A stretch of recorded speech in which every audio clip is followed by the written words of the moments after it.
كدفتر جژنی قوربان نەجارە هەر دەفتە قەساب وەستای لەبغی هەر دەفتە قەساب وەستای گەچکاری هەر دەفتە قەساب یعنی زۆرم پێ سەیرە شتێک هەیە لە گۆڕێ ئینسان ئەگەر نیەتی دڵی ساف بێت و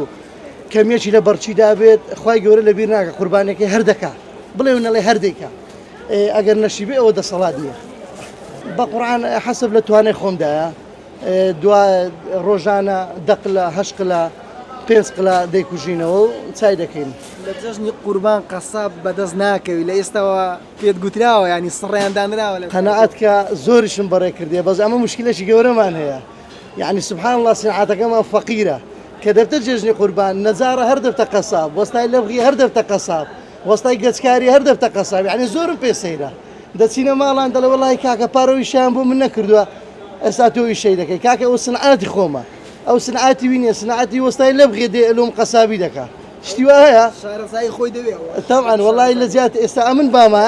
دەبا یەک چەق و یەک مەستات بە یەک دەفتەری بایە نەم دێشم کەس بەدەستیەوە بگرێت دەبێ خەباتیە بێ 16-17 ساڵەوە ئیشی منە بەڵێ بەڵێ ئەوە شک و گومانی تێدا نیە بەڵێ ئەو نەخۆشە هەموو ساڵان هەیە ئەو نەخۆشیە تای خوێنبەر بوون لە گەنەی پەیدا دەبێ ئەو گەنە زدە زاڵە بەسەر ئەو حیوانانەدا و دۆمیشیان خۆپارێزی زۆر زەرورە